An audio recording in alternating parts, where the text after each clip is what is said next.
Hey guys, Luton here. Now, the next Battlefield is fast approaching, and while we know little, of course, speculation is rife.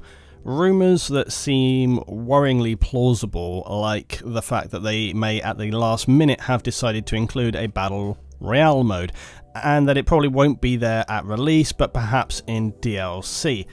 I can understand the appeal of seeing Battle Royale in Battlefield, but I can also imagine that Battlefield YouTubers are going to be salivating at the prospect of harnessing both the power of Battlefield and Battle Royale in terms of audience channel growth and viewership, so expect a lot of positive thoughts in that direction. Yet at the same time, I think people in the next 6 months are probably, I hope, going to start to come to the realization that the biggest issue with Battle Royale is it can be pretty boring and even tedious. The biggest issue with it is that, of course, once you're dead, that's it. You've got to start over. And this is played out by the fact that they have started to include like some smaller maps. They want to get that action in there. They want to make sure that it's kind of faster and more action-packed, which kind of seems to really undermine the fundamental element of the game to me. You can go some time in the game with little to no action and then you just get killed.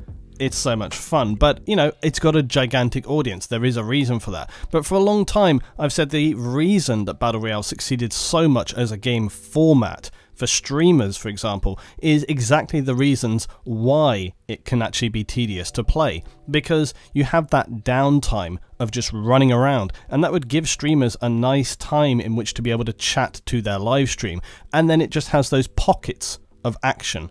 This is why Battle Royale, when it was still on Arma just as a mod, was so popular for streaming, because it meant people could have a bit of a chit chat and then it would have some clutch moments that punctuated the banter. While the successes of Fortnite and PUBG continue on unabated, I still hold the belief that this really is a flavour of the year, and whilst it might remain a fixture beyond that, but I do think that many people will have had their fill of it soon, and that's kind of the general vibe that I've been picking up from people I know, people I play, and watching stuff online, especially when every dev under the sun is breathlessly clamoring over one another to shoehorn it into their games. If anything, it won't be the actual games that kill it, it's going to be all the other developers trying to force it down everyone's throat. It worries me that Battlefield would decide to try and hammer such a square peg into a round hole, although it wouldn't surprise me. Nothing would surprise me for this franchise anymore. I do feel sure that if it is included, DICE are probably going to present a spin on it rather than a direct implementation of the format, perhaps something more akin to the scavenger mode from Battlefield 3. And I remember that being very fun, but also remember it being incredibly irritating in equal measure. It wasn't a particularly popular or long-standing format for the game. Contrary to what some would tell you though, it's never too late to be putting out ideas or poking devs and speaking about things you'd like to see in the game. Now, although many decisions are going to of course be locked down early on, one thing that's become clear over the years is that now more than ever, devs are happy to either consider things for inclusion with DLC or even bring them in post-release. Of the many game modes that have been in Battlefield, for me, Chainlink is by quite a wide margin of firm favour. When I tagged David Serland with this idea on Twitter recently, he was certainly very open to it, if not outright in favour of it. Let's remind ourselves of what Chainlink is as a mode. Now, this was in Battlefield 4. Essentially, it's domination, but instead of capture points having no association, they actually will create links between the capture points. The idea being to connect adjacent flag points to create a chain, thereby increasing your control of the bleed rate. Now let's say the enemy controls flags A, B and C. By capturing B, you're going to break that link and actually do a lot of damage to their scoring. Now, I've heard many people say before that Chainlink often felt too chaotic or too much was happening too fast, and it was just classic ring around the rosy when people capping one, moving to another, only to have to then immediately pivot, turn around and return to the previous point to take control of it again.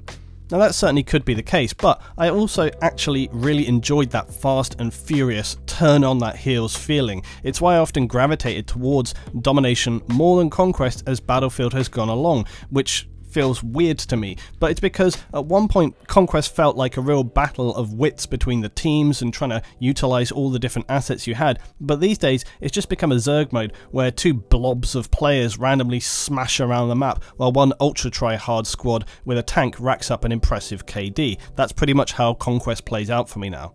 So with stuff like Domination and Chainlink cutting out the crap is why this more infantry-centric modes seem to be more appealing, which is a weird thing to say for me for Battlefield, and it's sad but it's true. The balance of vehicles in BF1 could have been a little better in my opinion, but it's been the intelligence of players and their willingness to actually engage which has damaged the game the most. I think that's why you see stuff like Operations being so popular, everyone saying that this is like the best mode now. While it obviously also features vehicles, it's usually less than standard, say, Conquest, and that feeling of point-to-point control and on-the-heels defense, like with Chainlink, is what it kind of brings to the table. Also, let's talk about why Chainlink is superior to me over Domination.